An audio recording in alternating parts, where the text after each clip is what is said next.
right, good morning. Oh dear, it's not that early. Good morning. There we go. The time is 10:45, and I have developed over the years a really bad habit of starting on time. And I'm not intending to let that bad habit get fixed this morning. So welcome, glad that you are here this morning. For those of you who may not know which seminar you're in, you just chose the most appropriate room and closest one. You are about to learn how to build a sticky church. We are looking here at Unusual Witness, the track that teaches us, by the grace of God, how we can be more effective in witnessing to others. So how to build a sticky church is what we're going to be looking at this morning. My name is Eric Flickinger. I'm the associate speaker for It Is Written. I'm joined in this panel discussion by two very good friends and colleagues of mine. We have Michelle Doucoumes, who is an assistant professor, there we go, of business at Southern Adventist University. She's also one of the instructors at the SALT program. SALT is Soul Winning and Leadership Training. You know how we Adventists love acronyms, can't seem to get away from them. So SALT is Soul Winning and Leadership Training. It is the soul winning school, evangelism school of It Is Written and Southern Adventist University. We work together with the program, and we have at the far end of the table there Douglas Naa. He is the director of the SALT program there on the campus of Southern. You know he's dedicated to the work of soul winning because he came to the program from pastoring in a place called Hawaii. So we are grateful to have him here, absolutely. And our hope and prayer is that our time together this morning from 10:45 till right about noon is going to be beneficial and will give us some practical ideas of how to build a sticky church. So let's begin with prayer, then I'll share with you a little bit of a story.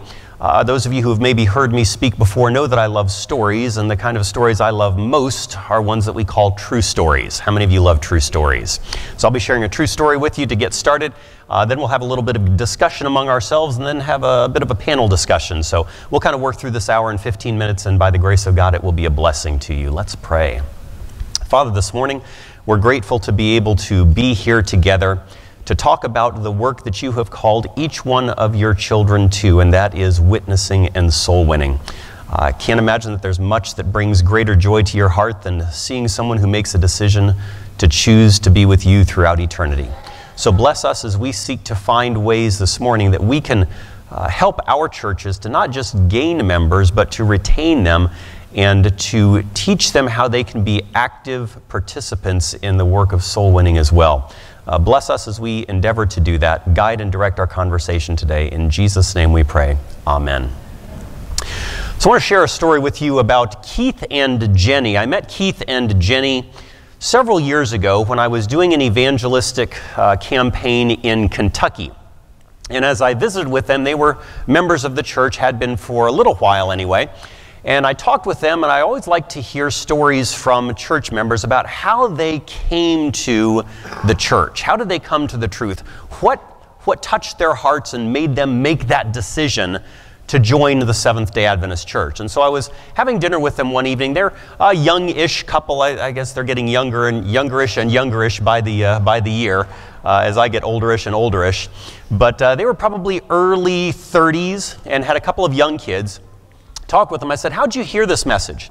And they said, you know, it was interesting. We got a handbill in the mail one day for a seminar, a Bible prophecy seminar, and it sounded really interesting.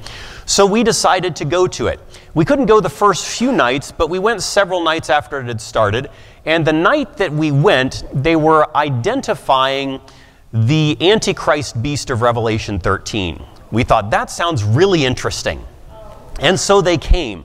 And they were sitting there in the audience in the chairs, and as the evangelist was going through the identifying marks of the little horn and the second beast of first beast of Revelation, chapter 13, Keith started to kind of sink down in his chair, point after point after point after point. And his wife said, "What are you doing? What's wrong with you?" He said, "I know the identity of the Antichrist." And it just so happens that Keith and his wife were raised Catholics. So he was seeing the points and they were settling home and he knew kind of where things were going. But he also realized that what he was hearing was biblically accurate. He said, I can't deny it. It doesn't make me feel comfortable, but I can't deny it. It's the truth. And at the end of the campaign, Keith and his wife, Jenny, were baptized and joined the church. Excited about it.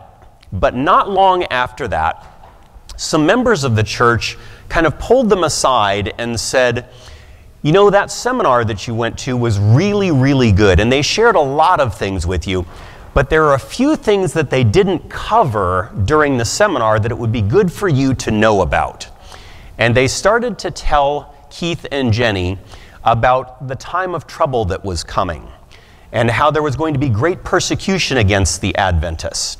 And they started to tell them about how concentration camps were being built across the country right now to house the Sabbath keepers during this difficult time, and how the government had already begun surveillance of them from the time that they were baptized, and how black helicopters would circle their neighborhood and keep watch on them. You can imagine what this did to Keith and Jenny. They started looking over their shoulders everywhere they went. They were very uncomfortable. After a while, they started thinking, you know what, if this is what it's all about, we really don't need this. And so they seriously began to contemplate leaving the church. By the grace of God, some other members saw what was happening. I will say some more well-balanced members saw what was happening, and they drew close to Keith and Jenny, and they built positive relationships and friendships and trust with them, and helped them to see the gospel a little bit more clearly, and to not focus on some things that may not have a complete element of truth to them. And so, by the grace of God, Keith and Jenny were brought back into a little more positive relationship with the message of the Scripture and the church, and they stayed in the church. So that one had a good ending. Do all the stories have good endings? I think if you're here this morning, it's probably because you're familiar with one or two stories that don't necessarily have good endings. And so, or at least don't have good presents. Maybe the ending yet will be good by the grace of God. But I wanted to give us a little exercise to get started this morning. Why do people leave the Seventh-day Adventist Church? Often, there's really not a single reason, but it's a journey. It sort of starts with something, a seed being planted, and then that seed grows into something more ominous, and then something else gets added to it, and there's this snowball effect that ultimately results in people leaving the church. I want to encourage you to think of someone you know who is no longer in the church. How many of you can think of at least one person that is no longer in the church? That's nearly every hand in here. Think of that one person or family and ask yourself what significant events in their journey brought them to that point of decision. Why did they leave? If you have some idea, what were the things that brought them to that? I want to encourage you to find somebody near you, groups of no more than 2 or 3 people. Share with your neighbor about this person or this family and what caused them to leave. We're not going to judge or critique their decision right now. Just describe it to the person who's sitting next to you. And then we're going to share together as a group. And we'll share about 2 or 3 of these stories and see if these stories marry up to what we're about to share with you for the general experiences as to why people leave the church. So take about 4 minutes, something like that. Just share briefly with somebody who's seated near you about someone you know who left the church. Have them share with you, and then we're going to share a few of those stories amongst ourselves. So take just a few minutes to do that if you would.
just a second.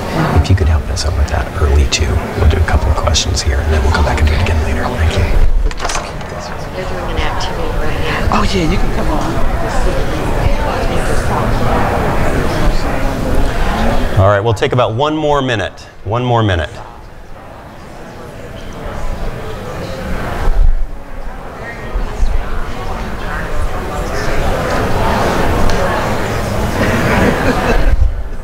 Check. Okay.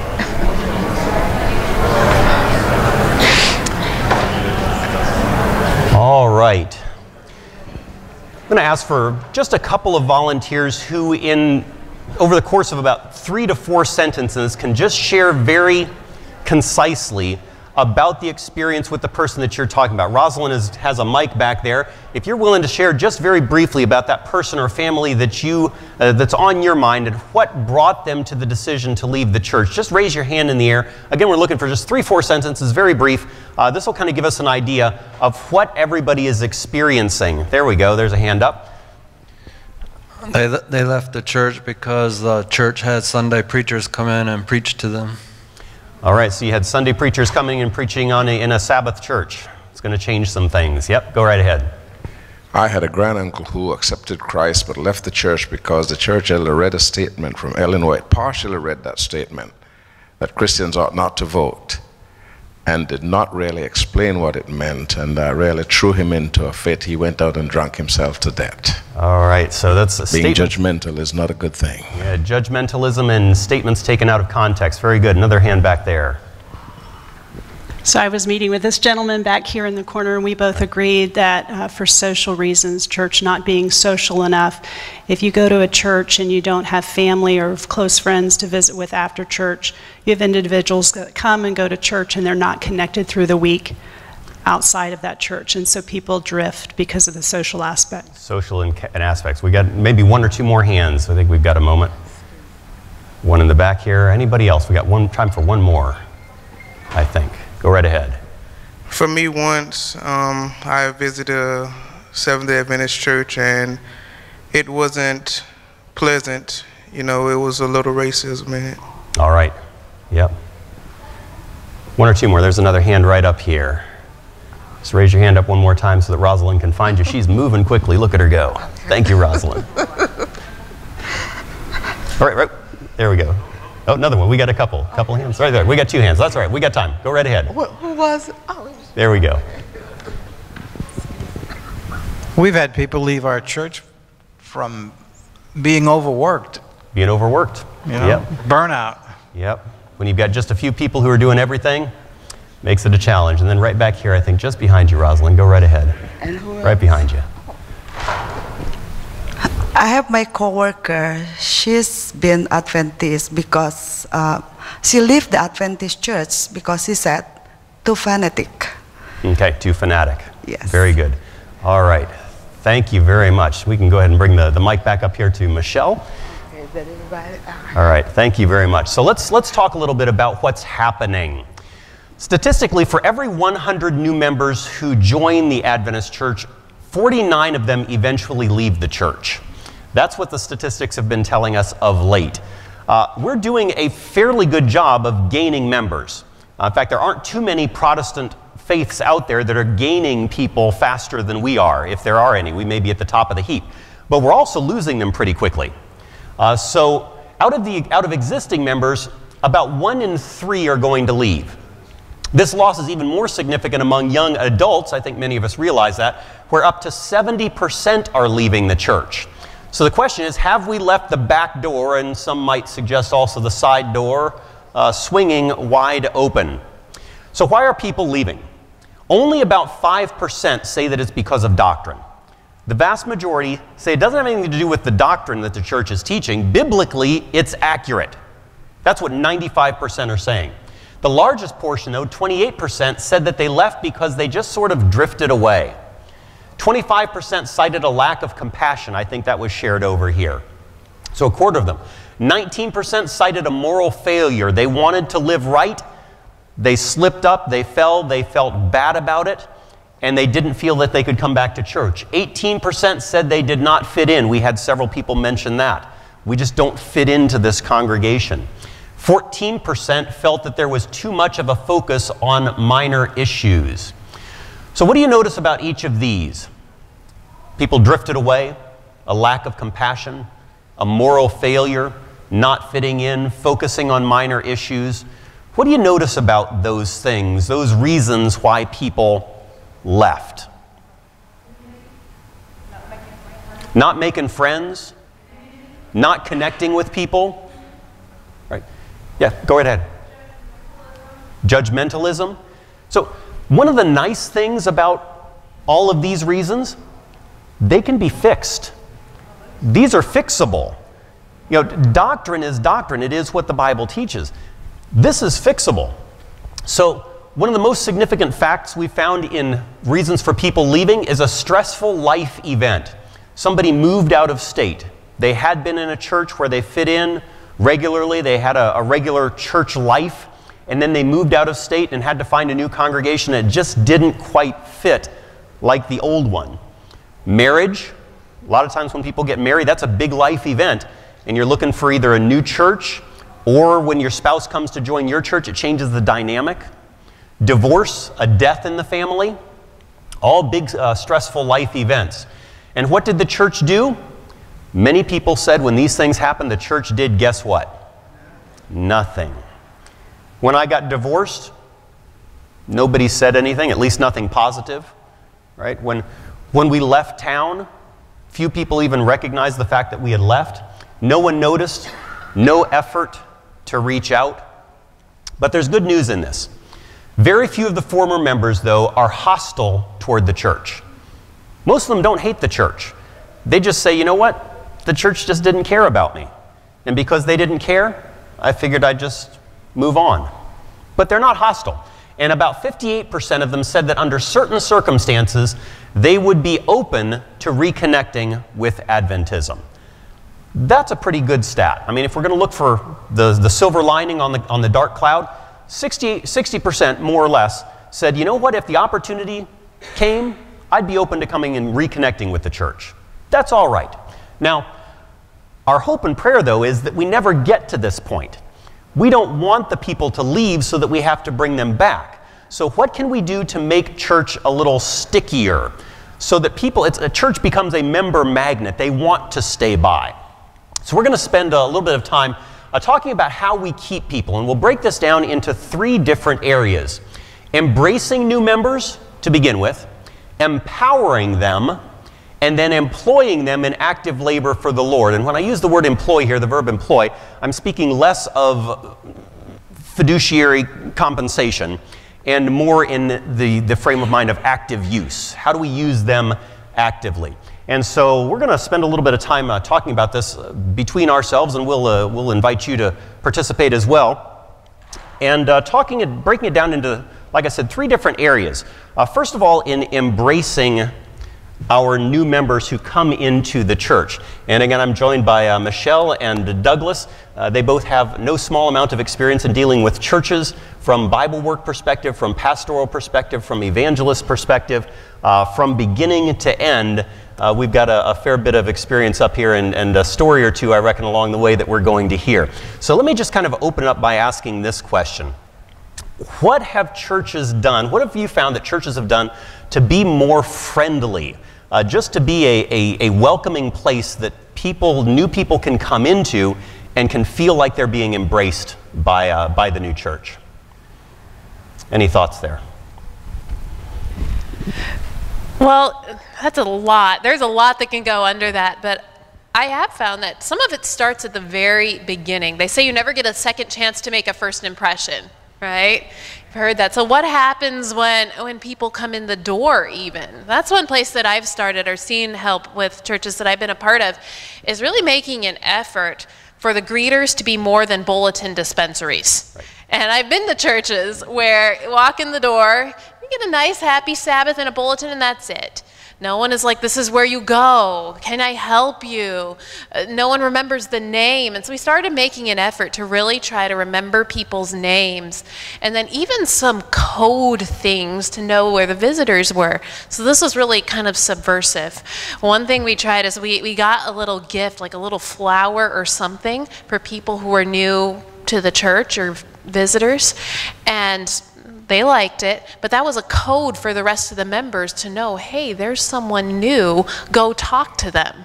So it's kind of a secret way, a little different than just having all the visitors stand up in the middle of the church service. And so that's just one thing to start with, is trying to find ways from the very beginning when they walk in to know who they are, and to have other members know also, go say hi to this person, make friends with them. Good.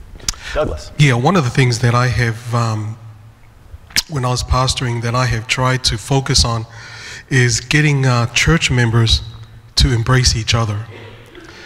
Before they, it's really difficult to embrace another person when they come into a church that's not even embracing each other. And so I think that has been one of the things for me that I have, tried to, and that comes in the form of training and, dealing with conflicts in the church, but just getting the church to embrace each other. And I think when new members come into church and they see that, then it's an easy sell. It does make a big difference. One thing that I've seen churches do very effectively is to have regular name tag Sabbaths.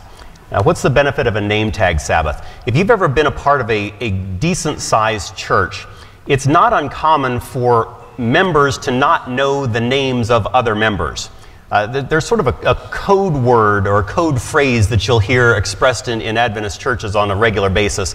Happy Sabbath, brother, as you pass in the hallway. Happy Sabbath, sister. Happy Sabbath, brother. You know what that really means, right? That means you don't remember their name. So that's really what it means. But if you have regular name tag Sabbaths, just with the first name, everybody in church, members, guests, everybody wears a name tag. That helps the members not have to go through that awkward discussion or talk with the other member that they can't remember their name. If they see on a regular basis the first names of people who are in the church all the time, all of a sudden that awkwardness disappears, because they now know the names of the other members in the church. And once they know the names of the other members, then they can start to know the names of guests and get to know them too. I really liked your point on that too, Douglas. Just the whole idea that if we're not building community with ourselves, how are we going to bring other people into that? Now, some churches go on the opposite side and it becomes cliquish, yes. And that can be a problem too. We're only comfortable with ourselves and we don't bring other people in. I mean, I remember going to one church once where they have the visitors go through the potluck line first, So I did and sat down, and no one sat with me the entire potluck. They all went and sat with their friends. So we don't want to do that. But at the same time, if we're having good community with each other, then that helps to bring people in. I remember doing an activity in one church where we kind of practiced the FORT acronym. Have you heard of that? Asking people about their family, their occupation, their religion, their testimony. We just did it with our church members, and a couple of them were neighbors on the same street, didn't know it. We don't know each other very well, so maybe taking the time to actually get to know people more than the surface. I find that it's so easy to just have surface conversation. How are you? I'm fine. Praise the Lord. And we just have no idea how people are really doing in life. I found this pretty cool in one church I went to, where they designated a certain amount of parking space that's closest to the church building for visitors. It's pretty frustrating for visitors to come and they have to park halfway across the other side of the parking lot, and it's in a visible area. So those that are standing by the doors, the greeters, when they see these visitors coming in parking on these designated parking spots, they already know that they're visitors. And rather than waiting for the end of the divine hour worship to invite people to potluck, you can invite them as soon as they walk into the church building. And I have found church members do that. I thought that's awesome. Rather than waiting towards the end, just right there at the beginning as they are about to grab their brochure or their whatever, their literature, you just say, hey, we're staying, having potluck afterwards. Would you like to join us afterwards for that? So it lets them know already that they're welcome. Yeah, up front. Yeah, Michelle, you made mention of potlucks, and so sometimes it can feel awkward to go through the line first and not know where you're going to sit. I like to do something with churches. I think it's kind of fun. Not all the members think it's wonderful, but I found it very helpful. That kind of alleviates that problem. What I'll do when I start working with the church is I'll tell them how potlucks are going to go during the time that I'm going to be there. Rather than having the guests stand up and go through the line first, which kind of makes them feel a little singled out and, again, tough for them to find a place to sit and have somebody to sit with them, I invite everybody to go and find a seat at a table first, and then we dismiss by table to go through the line. But here's the way that we do it. Now, we don't tell the guests. The members know that this is the way it works, and the pastor and I, if I'm the visiting evangelist, know that's the way it works. We're going to dismiss the tables that have the most guests first. So we'll tell the church members, listen, you can sit at any table that you want, but if you sit with a bunch of Adventists, I can guarantee you something. You're going through the line last. If you want to go through the line first, you go find a table that has a bunch of guests sitting at it, and you're going to go through the line faster than other people. So it doesn't take long before the members start sitting with guests, and they get to know the guests and so forth. So again, it's not to punish anybody, but what it does is it helps to encourage the members to get to know guests, to visit with them, and to realize that this is actually normal, or should be normal, rather than just cliquish, as you mentioned a little while ago. Now, what about if you have a church? I've visited churches before, and before the service, during the announcement time, the head elder or somebody will make an announcement. We're glad to welcome you to the ABC Seventh-day Adventist Church. We're the friendliest church this side of the Ohio River, or something like that. And after visiting there for 20 minutes, you're going, no, really, you're not. You're one of the least friendly churches this side of the Ohio River, but you can't very well tell them that. So when you do have a church that thinks it's friendly, but really isn't, what are some ways, some subtle ways that you can help move the church, what's the word I want to use here? Move them in the right direction without forcing and banging the pulpit. Any ideas in that? And you're a member at this church? No. Or you're visiting this church? I've clarified that. Visited churches like that, yes. Okay, no, if you're a member, yes, if you're a member. Yeah, if you're a member in the church, of course, it can begin with just one person, a few people, just to kind of change the direction and the DNA of the church. It begins with just a few people saying, look, we're going to be more intentional now in trying to direct our church to becoming more and more friendly. Of course, we all know there's a structure in the church. There's protocols and procedures how we can go about it. But I don't think it needs to be passed on a board meeting saying, look, we got to be a friendly church. Yeah. It's just one of the things friendliness has to be organic. And that's what makes it genuine. Whereas if friendliness is imposed, like, hi, my name is Douglas, I've been assigned to be your friend this Sabbath. The nominating committee assigned me to be your friend this Sabbath. That's not organic, that's not genuine.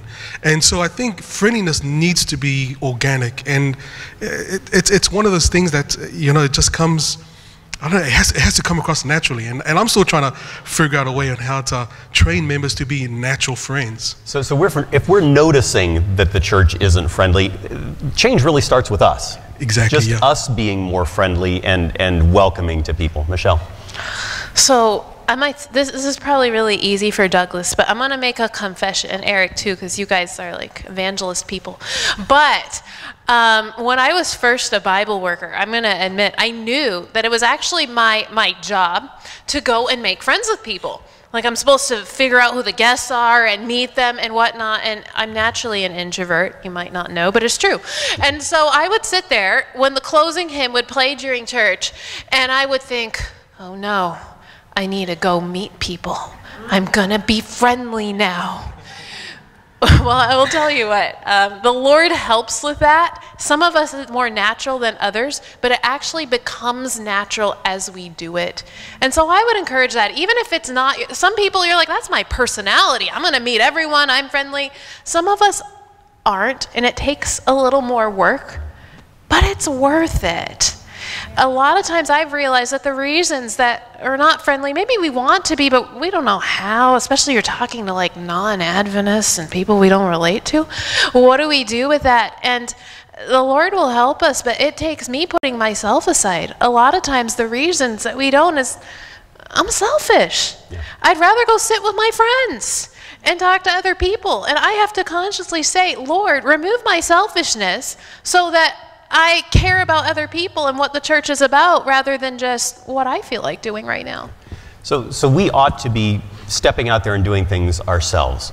You talked about being organic, Douglas, and there's much to be said for that. In fact, needs to be said.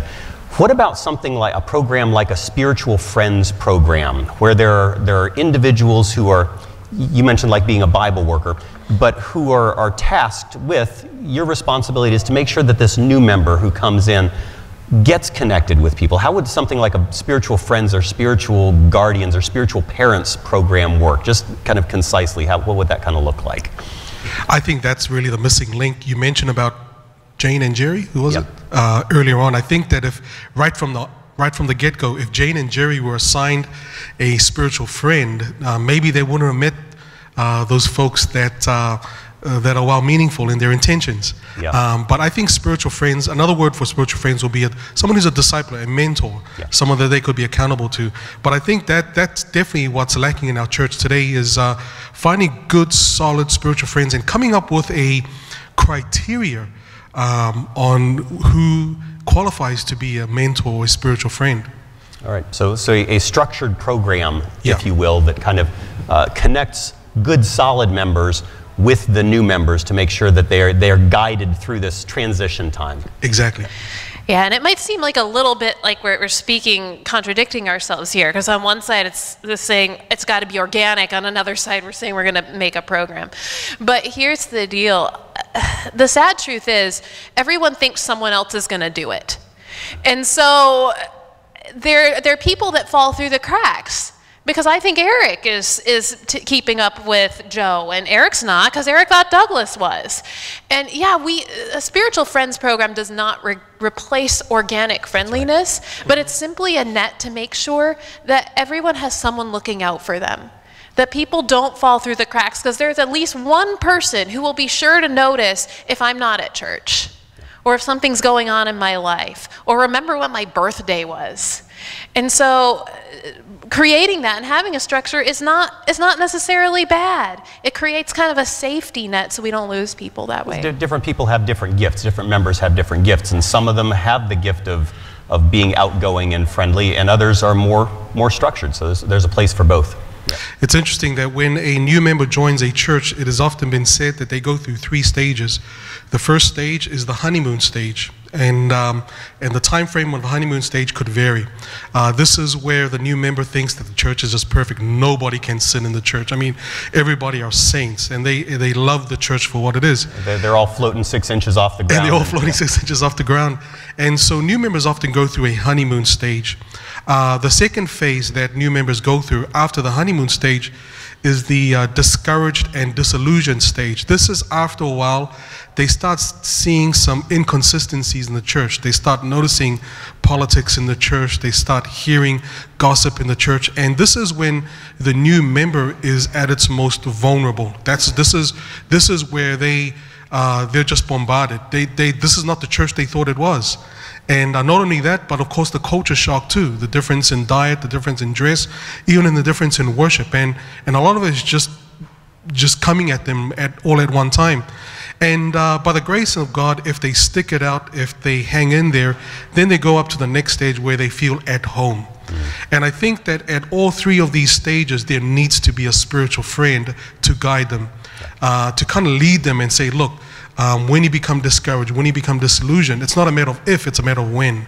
Right. And just kind of guiding them along through those 3 phases of a new member joining a church. So spiritual friends is excellent. Yep. So these 3 stages that you're talking about, as people move through these 3 stages, and by the grace of God onto the 3rd one, they don't fall out in the 2nd stage, they need some help along the way. They need to learn how to develop a devotional life, how to study the Bible for themselves, how to learn how to share their faith, how to defend their faith. Let's talk a little bit about empowering a new person. What can we do to give them the tools, the skills, what they need to make it through the disillusionment phase to the at-home phase? Give me some ideas of what that could look like. You know, I'll share an experience that I had last Sabbath. And this is, it kind of relates to both sides of this. You know, people go through those stages in the large sense, but I think we all go through it in micro senses throughout our career in the church, throughout our lifetime. And a lot of times it's when those tough times happen, whether it's the disillusionment with the church or just stuff going on in life. And so, you know, this last Sabbath, I was having some stuff going on and not feeling very well about things. And there was a family who invited me home for lunch.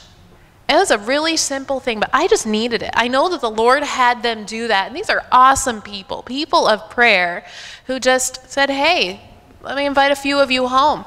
And that was something that also makes a difference in the embracing category, but it's also part of the empowerment.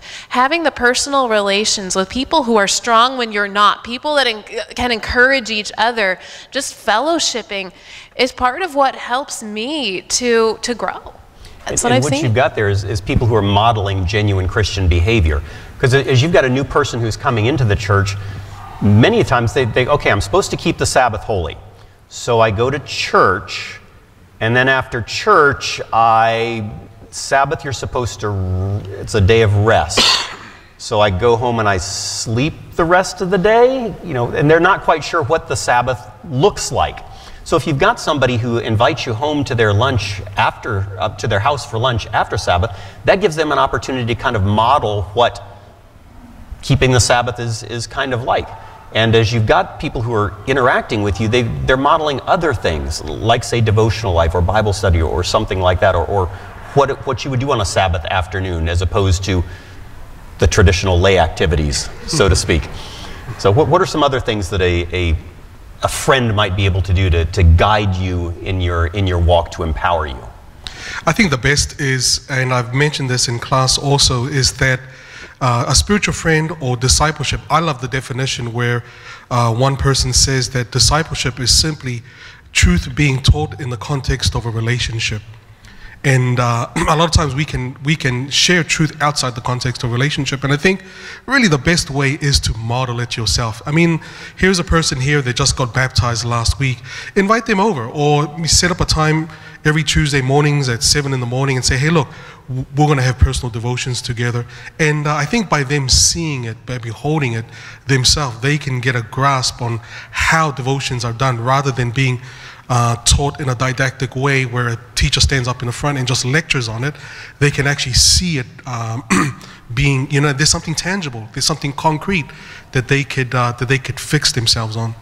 So talking about new members and how they're becoming a part of the church family, you know, the Great Commission, Matthew 28, 19 and 20, or 16 through 20, depending on how you want to slice it, we often quote it. We know what it is, but many times it's interesting when we talk about what the Great Commission is. Jesus says, go therefore and do what? Teach all nations. The New King James and some more modern translations translate it a little bit differently, and I think a little more accurately. It says, go therefore and make disciples. What it doesn't say is, go therefore and make church members. And there's a big difference between a church member and a disciple. Now, often I'll ask church members, what is a disciple? And the answer that I commonly get is, a disciple is a follower of Jesus. Now, I don't know if you've ever taken an exam where the instructions above the multiple choice answers said this: choose the most correct answer from the ones below. Have you taken an exam like that? Aren't those the exams that you dread? My students complain. The students complain, everybody complains, and rightly so. They're tough because you've got several correct answers. So what is a disciple of Jesus? A disciple is a follower of Jesus. That's correct. But it's not really the most correct answer, because a disciple, by definition, is someone who subscribes to the teachings of a master and assists in spreading them. So if Jesus' commission is to go and make disciples, what he's really telling us is not to just make church members, but to make followers of him who will make followers of him who will make followers of him who will make followers of him. So if we're making disciples, which we should be doing, there's got to be some measure of training that's involved in that. Talk with me a little bit about training a person in some practical ways. What might that look like? Well, you know, training can be our traditional, like, training classes, the weekend seminars, different types of things where we talk about how to share your faith, how to do some of these different types of things. I think sometimes we miss some basics in our training. Like, how do I really study the Bible for myself? I mean, you came to an evangelistic series, you got spoon-fed a bunch of stuff, and then you go home and you try to read the Bible, and what do? And how do I digest it? And how do I pull stuff out of it? And so, you know, some of the training may start just in genuinely, how do I learn to be a Christian? Mm-hmm. What does that mean? Yeah. And they're going to go through some challenges in life. Go ahead, Douglas. There's this quote, if you don't mind, I'd like to read it. This quote to me from the Pen of Inspiration has always been the definition in my mind of what it means to train and disciple someone. And you can't go wrong with Jesus. Amen. And here she says, for three and a half years, the disciples were under the instruction of the greatest teacher the world has ever known, by personal contact and association. That's what makes a great teacher. That's what makes a spiritual friend. By personal contact and association, Christ trained them. So I think that's the definition of training, is training them in the context of a relationship. By personal contact and association, Christ trained them for his service. Day by day, walked and talked with them, hearing his words. So they not only got to see it, they got to hear it. Hearing his words of cheer to the weary and heavy laden, and seeing the power, the manifestation of his power. So they not only got to see it, they got to hear it also in behalf of the sick and the afflicted. Sometimes he taught them sitting among them on the mountainside, sometimes beside the sea, or walking by the way. He revealed the mysteries of the kingdom of God. Wherever hearts were open to receive the divine message, he unfolded the truths of the way of salvation. He did not command the disciples to do this or that, but said to them, follow me. And it closes off by saying, on his journeys through country and cities, he took them with him. He took them. That they might see how he taught the people. I think that's training. That's discipleship. Yep. They traveled with him from place to place. And this is what I love about this quote. They shared his frugal fare. They shared his frugal fare, and like him, were sometimes hungry and often weary. And this is what's revolutionary. This is what's radical to me about discipleship and being a spiritual friend. On the crowded streets, by the lakeside, in the lonely desert, they were with him. And this is the quote that really gets me. They, referring to the disciples, saw him in every phase of life. They saw him in every phase of life. And I think part of being a spiritual mentor, part of being a discipler, is that one must be transparent, vulnerable, and open for people to see your vulnerabilities, for people to see you, you know, every phase. That's including Jesus's discouraged phase too. Yeah. You know, a lot of times we just want to show our members the good side where they see us Sabbath afternoon and say everything is well, but not so with Jesus. The disciples saw Jesus in every phase of his life. So what it sounds like you're telling us is that you've got to involve them in your life more than just on Sabbath. It's not a 9 to 5. It's not like my office hours, 9 to 5. No. Yeah. Yeah, can I add to that? Because I think that's super powerful in that whole concept of really living the real life. I had a friend earlier this year who shared some personal struggles that they were going through and basically said, look, you know, I'm telling you because I don't feel like I can tell anyone. My family's busy, and if I told my church, I feel like they'd just excommunicate me. And how is that? That church has become that, where the real stuff in life, we don't feel like we can tell even our own church they're not doing that type of real life. And the best thing that came out of that particular situation is some friends came together and started a small group. So I called another friend. I'm like, you need to call so-and-so. You guys need to hang out. And so, and a group kind of got together and started really just sharing. And another group of us kind of got together. We had some guys and some girls. And I have seen just the growth from that in our lives, because it's that. It's living life in the smaller settings. And sometimes it has to be smaller settings. I know small groups have been talked about for a long time, but I'm not just meaning small groups for study, but small groups that you actually are real with each other and share life and share what God is doing in our lives and grow together that way. So small groups, like you mentioned, they've been touted for quite some time. I think we've all seen them done well, and we've probably seen them done not so well. Sometimes they're referred to as care groups now, as opposed to small groups. What are some advantages of a small group or a care group being done well? And you hit some of them, but let's expand it just a little bit more before we move on to employing members in active labor in the church for small groups. Definitely, small groups provides community, accountability. Small groups, I think done right, also provides good training, equipping too, and yeah, definitely community and leadership also. But and also direction. It also, you know, it passes on to the members of the church their calling. What should be their calling in life? How to find out your gifts, you know, and what temperament you have that you could use for the honor and the glory of God. I mean, groups take different styles and phases. I mean, it's not, some are more really Bible study groups, some are more just sharing life groups. There are groups in church that are running groups. They go do exercise together or do something, so they don't all have to look the same. And I think that's part of it. It builds the community, but it meets different needs at different times. And they can shift and grow and ebb and flow with that. So it's a place for the community side. Also, the teaching side, though. You really can study together in ways that are harder in the larger groups, too. Good. You know, it's something that's kind of parallels to small groups or care groups, but takes place on Sabbath morning is the Sabbath school class. Sabbath school classes has always, it can be one of the best places for a new member to be, or it can be one of the most dangerous places for a new member to be. I'm sure that none of you have a Sabbath school class in your church that you look at and you say, I pray that a new person never goes into that class. But I've probably been in more than one or two of those.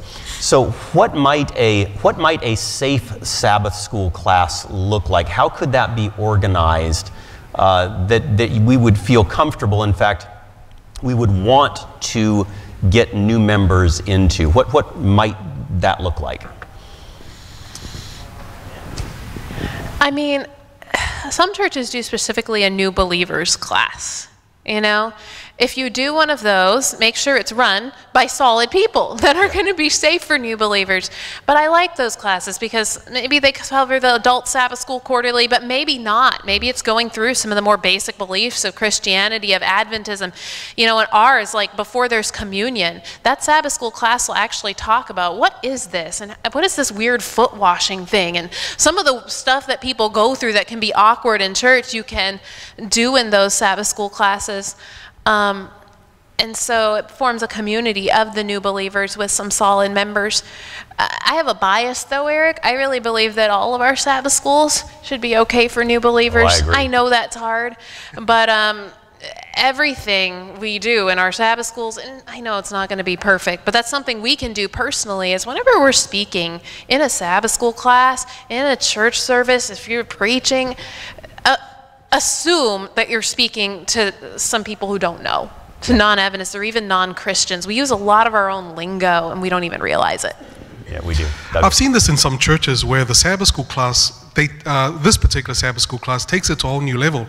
They actually meet outside of Sabbath during the week, and they have their own ministry, I mean, with the church that they do with the community. So it's not just they meet for Sabbath school. They actually meet outside of Sabbath during the week too, and they do some social activities together. I think a healthy Sabbath school class is also where members are very spiritually mature, and you know, they can pass on to the new members expectations of the church, you know, and some things to look out for, some things to watch out for. But yeah, this one particular Sabbath school that I went to, they actually met outside of Sabbath, and I thought that was pretty cool. It's fantastic. Yeah. Very few Sabbath school classes. Yeah, I've hardly seen that. Part of. Yeah. Yeah, I mean, I'd say especially with the younger demographic, that's hugely important. We're social. A lot of us in my demographic don't have our own families. So if there's no social element, we're just kind of stuck out in the cold while everyone's playing with our kids and other stuff. And so, yeah, ours does. Our Sabbath school class does Sabbath afternoon hikes different days, or Vespers sometimes. Actually, the church that I go to was planted by a Sabbath school class that grew together and got so on fire for God, they wanted to do something and they planted a church. And so Sabbath school can be a lot more than just a lesson study for a few minutes on a Sabbath morning. So let's kind of pull together some of the things that we've got for making a sticky church so far. Much of what needs to be done should be intentional, planned and organized. Some of it is going to be organic and ought to be, just natural connection with people. We're seeing a social element here. We're seeing things that take place on Sabbath, but also things that take place outside of Sabbath hours.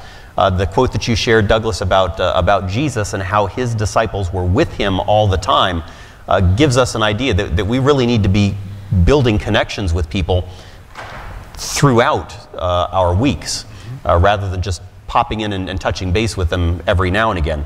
Let's talk a little bit about employing them in the active life of the church. So you've got a new member. They've come in, they're in the honeymoon phase, or perhaps they're starting to dip down into the disillusionment and discouragement phase. We're trying to give them some practical skills of surviving in church and in their Christian walk. What are some things that we could connect them with in the church to give them something that they can actively participate in that will let them know that they are an integral, important part of the church? What would be some things we might want to lean toward, and some things that we might want to lean away from? This is a very difficult one, to be honest. I know that as a pastor, trying to get new members involved in the church, the problem is not so much with the new members, but the problem is with the old members that have claimed the territory on some positions in the church. And that has been, and I think we can all resonate with that, that has been more my challenge as a pastor, is trying to educate the old members than the new members. And so I've just kind of worked around where new members in the church, just kind of giving them an unofficial position until the DNA of the church changes or something, where I take, going back to the discipleship model, I take them along with me. We go do some visiting. You know, if I see they have that gift of, you know, of preaching, or the gift of singing, you know, just getting them involved in an unofficial way. You know, of course we wanted to make it official, but when we make it official, of course there's those you know, the committees and the protocol and the procedures one must go through. Right. And sometimes that can be an uphill battle for it, depending on what church. But that's what I've done in the past. Good. You know, I've really enjoyed when churches try to find out what I actually enjoy doing and like to do. I mean, an easy way to involve people, say, hey, would you, you know, collect the offering or read the scripture? And that's not a bad thing. But, you know, how can we really link to what people enjoy? Do they enjoy hospitality? Do they enjoy the social? Do they enjoy, you know, talking to people, reaching out and trying to put them there? But I like what you said, too, about kind of taking them alongside first rather than just putting them in a position. Sometimes we do burn people by putting them in too much of a position too soon. And I really like to try to shield new people from church politics. Sad as that is, sometimes in leadership there's a lot of stuff that goes on that shouldn't, and that's a whole nother story. So you probably don't want to bring a new person in as the church secretary or something like that. But, so, right, we're just trying to find ways to really get them involved in areas of their passion and whatnot, but not in capacities where they're going to have to kind of face some of that fire too early. okay. So you mentioned something about like collecting the offering, a deacon or deaconess or something like that. A greeter, maybe somebody who sings in the choir at the church, if the church has a choir. what would be some other positions or unofficial positions? How about like sound system, working the PA? Something like that might be good if they, especially young people, tend to like a lot of the technology, so forth. Yeah, in my mind, I have two categories of position in the church. You have the non-influential positions and you have the influential positions in the church. And of course, someone who has the gift of just, I know some positions, and I know one church, they have a church official gardener. This is the church gardener, you know, and someone's just been designated to be the gardener in the church, and it doesn't matter if they're Adventist or not in this particular church, because it's really a non-influential position. That's different from someone who's an outer in the church. Yeah. And so I think that, yeah, the non-influential positions, of course, like some of the positions you mentioned, you can get them in, you know, and get them involved in that based on their spiritual gifts and all the challenges getting them into influential positions. Yeah. You mentioned spiritual gifts. There are spiritual gifts assessments out there. There are probably some pros and some cons that go along with spiritual gifts assessments. I know the first time I took a spiritual gifts assessment, in fact, I think it was the only time I took a spiritual gifts assessment, it said that I scored terribly lowly, I guess it's a word today anyway. I scored very low in evangelism. And I guess I've been performing poorly over the last 18 years, but God is good. Yeah. Yeah. It's a good point. And I've heard that too. Sometimes people will say, well, you know, I'm not going to help with that. Yeah, with these evangelistic meetings, but that's not my spiritual gift. Yeah. And so I picture it as there are circles. There are things that we are given God-given passions for, and we want to nurture that and allow people to use those things. On the other hand, there are areas to grow. I think of myself when I was younger. I used to think of myself as someone with half talents. I don't know what that means, but I could do some things, but only a little bit. And so I never did much because everyone else could do it better. Yeah. And to realize that sometimes God calls us to go outside of that, and that's how He expands our gifts and talents. So when I'm working with people, I'm thinking, yeah, how can I plug them in where they will really be liking it and thrive?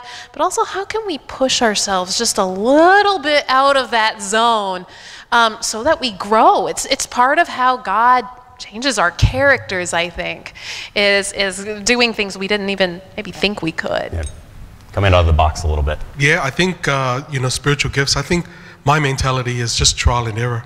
You know, if give it a try, you know, if this is something that works for you, great, and it's confirmed by the church, then I think, you know, maybe you do have that gift in whatever it is that you're pursuing. And if it isn't, now you know what's not your gift. Very good. Very good. I went to one church. It's funny, Eric. Little church, a lot of older people. But myself and my college friends, I was in college at the time, we somehow would get stuck in there. And it was because of one man. And his name was Paul. And when you showed up, the first thing, it doesn't matter if you're a visitor, if you're a new member, whoever you are, it's like, so do you play the piano? Do you sing? Like, have you done this before? Paul would find a place for you, and he would not be done until there was a reason you needed to come back that next week to do something. And I mean, that's maybe a little bit of an extreme example, but I have a good number of friends who remember Paul, and that's specifically why, because he really, really believed in everyone doing something, and people come when they feel needed. Yeah, it's true. You know, a lot of people leave just because they don't feel they have something to contribute, a place, they don't fit in, and so they drift away. We've shared a number of ideas so far about how to make a church a little bit more sticky, but there's a high likelihood that with this assembled group here this morning, you've got some ideas that you've seen happen in churches that we maybe haven't covered. We've certainly not done an exhaustive list of things, but I'm going to invite Rosalind to come up. She's going to take this mic here and kind of rove around a little bit. And if you have something that you've seen done in a church that you noticed worked particularly well, it may be the church that you're at right now, maybe one that you visited somewhere where you went, wow, you know what, I really like that. I wish that I could incorporate that in my church. Just share in a moment or two what you found that has worked out well. Go right ahead. Good morning. Good morning. I just came from volunteering for 4.5 months in Trinidad and Tobago, and but that's a work of art over there. We have to pray for. But I wanted to share what I did as an AY leader in Connecticut years ago. Was a huge church. So I'm a social worker by profession. So I applied my trade in the church. So I did a survey of every single person in the church, every last one, and I did a survey of all the children in the church, and I found out what their interests were. So as I found out what their interests were, I was able to involve them in different committees in the church, and that helped the church to keep going. So I worked with the youth, personal ministries, family life, and AY, Pathfinders. We all worked together, and that church stayed packed. So I'm just sharing what we did that worked very well. Thank you for allowing me to share. Thank you very much. So again, we're just fitting the right people with the right locations. I think there's another hand there. Go right ahead.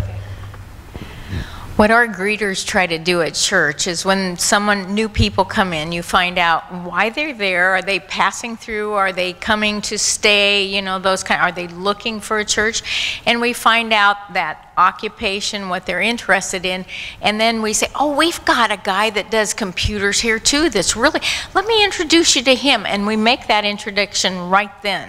Good. So that the contact gets started right away and they already have something in common. Yep. And that only happens if you know the other people in your church.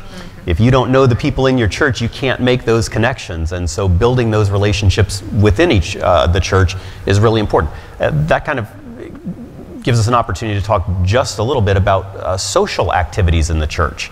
It's important to do outreach and Bible studies and evangelistic campaigns and so forth, but it's important to gather socially as a church family and do things too, because that's where you really get to know others. Do we have any other things that you've seen or seen done in your churches that have really touched you as being effective and helpful? Any other ideas? Well, Go right ahead, Rosalind. I'm a member of Dothan First Seventh-day Adventist Church in Dothan, Alabama, and we do have potluck every Sabbath at our church.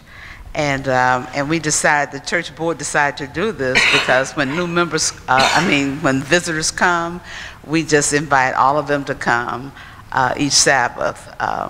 And so it's turned out pretty good. Good, good. Yep, potlucks, or you'll pardon me if I'm slightly biased, I prefer to call them fellowship meals as opposed to potlucks, because potluck sounds like maybe you might get lucky and maybe you might not, you know. But fellowship meals are fantastic for churches, a great way to connect with guests who are coming through. And if the church doesn't do potlucks, fellowship meals, I'm still trying to correct my own grammar here, every week, it's important for the members to realize that if the church is not having a fellowship meal, be prepared to invite somebody else home with you that afternoon. I do a fair bit of traveling, and sometimes I happen to be traveling over a weekend, and we end up stopping someplace between here and there at a church on the Sabbath. And I remember one time I was way up north, stopped at a church on Sabbath. My wife was there. We happened to have a dog with us at the time as well. And the church wasn't having a fellowship meal that Sabbath, but every member who came up to us said, we would really love to invite you home, but we really weren't prepared to have somebody come home with us. And so at the end of everybody leaving, they said, well, there's some condiments down in the fridge downstairs, and if you've got some stuff with you in the car, you could probably make some sandwiches. And so we made some sandwiches with the condiments that were so generously offered. But anyway, we want to try to make sure people know that they're cared about and loved and so forth. And just inviting somebody home on Sabbath afternoon can really do that. Any other experiences that you've had or things that you've seen done at your churches that you'd like to share with us? Yes, go right ahead. There was a church that we visited that we currently go to, and the first few weeks, my family got invited home every week by another family, and that was really nice. Like, oh, they invited us home. The only problem with that was once we joined the church, we realized that's scheduled. that every week someone signs up to take the visitors home. So after the first 2 weeks, we didn't get invited home so much. Yes, so much for organic, huh? Yeah. Well, we've got just a couple of minutes left here before we break for lunch, but go right ahead. I have the experience where, for example, a brother would be visiting from another country, Seventh-day Adventist, and this is a personal experience where the male chorale was to sing for that Sabbath and there was no musician. This was a visiting musician from overseas Jamaica. And he came and he practiced with us, because I asked him to come. But before he could play, one very senior member of the church, elder of the church, said, before you can play for us really out in the church, we have to get permission from the pastor. You know, so we have to be so careful sometimes that when you would be introducing a person who has the talents, is willing to play, but we have to go through so many red tapes just to get them to perform. This could be discouraging. Yeah, it can be a challenge. Can be a challenge. Can I add something while we're passing the mic, Eric? You know, I once did an evangelistic series at a small church in South Georgia, and there were a lot of old people. They couldn't do a lot of outreach and such. But I tell you, that church was sincerely praying. I mean, they really were. You could tell that they wanted new people in their church.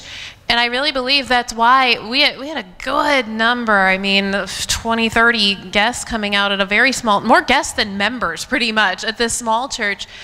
And it wasn't the advertising, and it wasn't that they invited everyone. I really have seen that when we sincerely in our hearts are coming to God and we want people and God's working in our lives, God brings people. And so that might be a thing, is if your church is having some of these issues, start praying for your church. Find a few people that'll pray together. When our hearts are right, we're going to know what to organically do with people, but God's got to work in us. That's right.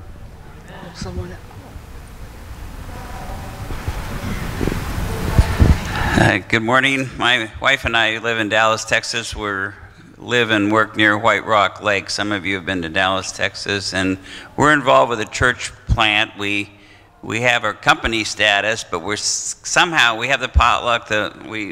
One of my coworkers calls it potluck, but I like fellowship better. Fellowship's much better. But we have a fellowship. We have a theme for the different weeks of the 4 weeks in every month, and sometimes, I know, 4 times a year we have 5 Sabbaths. So we have that. That's helped us. We've had guest speakers. We have more of a lay pastor. He's working on his master's degree in ministry from Andrews, but he does it through Southwestern Adventist University. But we're kind of stuck at the number of 30, and some of you know that 30-day weekly average gives you the company status, but we're trying to move to church status, which is weekly average of 50, and we're just stagnating at 50. We do outreach. We try to be very friendly to each and every member that attends, especially, like you say, for the first, second, and third times they need to get a job or give them something to do, and collecting the offerings sometimes brings people back if you give them a task. But I'm just open to any of your ideas where you've maybe been involved with a church plant, reach company status, and how do you move to the church status?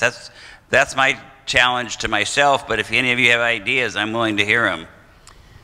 Yeah, for continuing to grow churches, one thing that I've found very consistently of late, and it's probably gone on much longer than that, it's only that I've noticed it of late, is the reason that people come to church. I'm all for doing outreach activities, cooking schools and health lectures and Daniel seminars and the whole 9 yards. I believe in them, I love them, they're wonderful, and keep doing them. But what I've found very much the case lately is when I talk with people who are being baptized at evangelistic meetings, is that we ask them, how did you hear about this?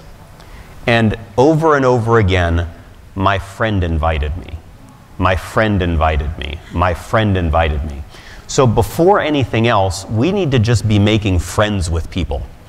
Just building friendships with people.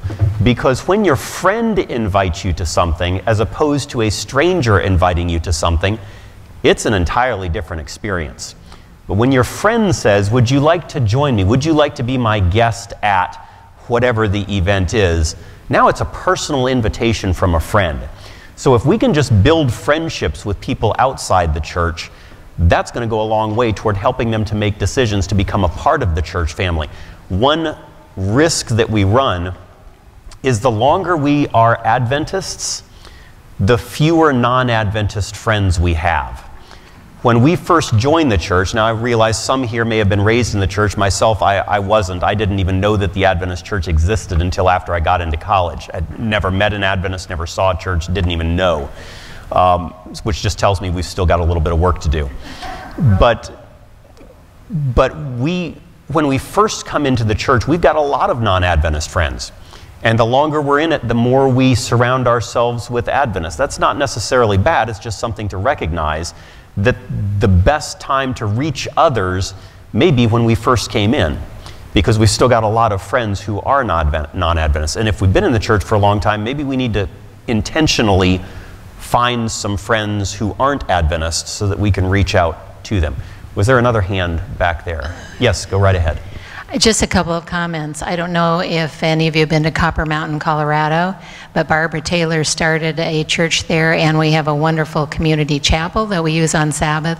And so if you come there, there is always a fellowship dinner afterwards, and Barbara Taylor's usually there about half the time. But it's a wonderful place to be if you're in the mountains, and she's very intentional about greeting everyone personally herself, making everyone very welcome. What do you do? I was going to also mention we travel some, and so our family went to a particular church in another state on the way to an event we were going to, and afterwards my husband thought, that is the most unfriendly church I've ever seen. I mean, there was a greeter lady who was obviously assigned to greet, and then no one spoke to us the whole time we were there, which was a little, and our son said, wasn't that a friendly church? You know, I think he liked the greeter, and that was plenty for him. So I honestly think it depends on your personality a little bit, and if you're a friendly person, you expect other people to go out of their way to be friendly. Yep. If you're not so friendly, you're pretty good if they don't overwhelm you, you know, and so the take can be a little different. Yeah, can be. One question. What do you do? The church I grew up in 55 years, we had an elder who would stop anyone who came in, and on their second visit, he would remind them that we were coming to church and they needed to dress more appropriately. Yes, yes, and he insisted on a suit and tie and all of that, and I never forgot that. That's just, and so what we had to do is spot the people who are maybe not making the best impression and head those people off at the pass and circle them in with you with friendship and love, because many churches have somebody who's very much on guard, making sure that the standards are upheld. Yeah, that is true. What do you do about that? What do you do about that person? Well, you did the right thing with the guests as they came in, and head them off at the pass and keep them headed in a good direction. It's worth visiting with the person who, with the old saint, we'll put it that way. Worth visiting with the old saint and saying, I realize what you're trying to do, but here's what the reality is. Here's what's actually happening. And you want to do it in Christian love, but at the same time, if they are causing damage rather than good, it's appropriate to let them know that that's what the result is coming from them. So. But again, do it in love and care, but at the same time, it does need to be addressed. Otherwise, all that time and effort that you spend trying to bring people is going to be undone by somebody who's somewhat misguided. Yeah. Yes, we got time for, I think, one more comment here, then we'll have a few closing ones because it's just about time. So I've got a couple of more things to let you know before we tie it off, but go right ahead. Okay. Well, I'm actually going to speak on behalf of our organization. NAPS is a group that all during the year we travel to churches. Good. So I'm coming more on the perspective of visiting a lot of churches. We've traveled to over 40 states. Some of you have seen us at your church sharing testimonies from the 23 different countries where we minister or where our branches are located. And one thing that I have really loved, because just like what you're saying, not everybody wants to be over-greeted. It can be a bit overwhelming sometimes, but one thing I've loved is a real church. There's been some churches of late where they open the floor up for like conversation during divine service. Does that make sense? Like testimonies, like prayer requests. That's what I'm saying. Like, so now a church, because we talked about Fort, but when I come to a church, I'm just there, I'm sitting. But now you have someone in the front and they're weeping because their son is still lost. And then you have someone that goes and embraces them. Even though they didn't embrace me, I'm like, wow, this is a nice church. And we actually had someone call us recently.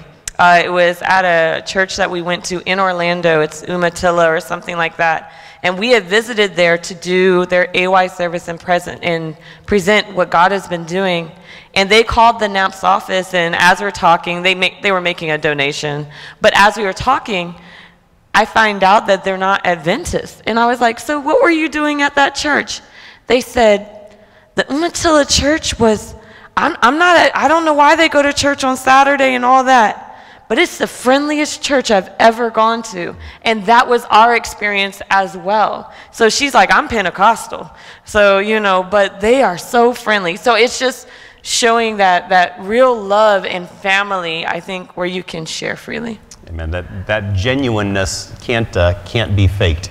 Let's tie us off with just one more question. I'm going to give it to both Michelle and Douglas.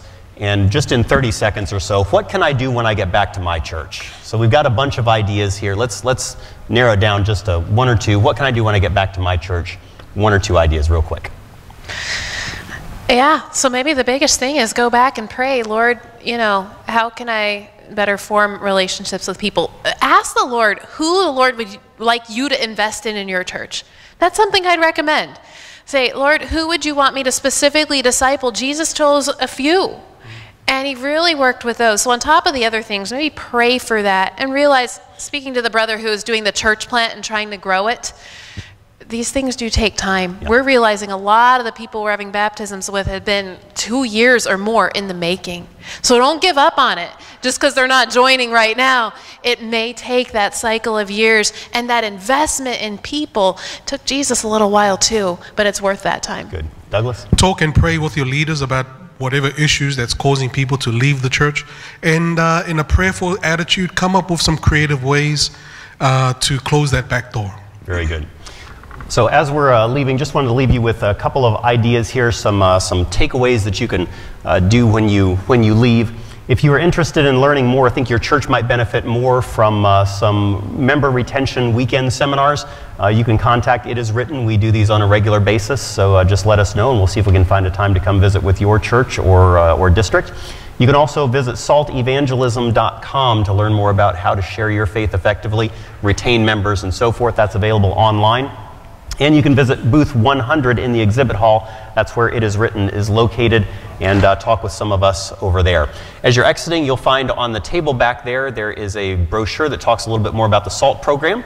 And also we have a little folder that has some witnessing cards in there. Think of them as DVD 2.0. They're a high-tech way to witness to people today. You don't have to carry DVDs around with you. They're our gift to you as well. Let's have prayer as we finish this morning together. Father, thank you for giving us time today to talk about how we can build a sticky church.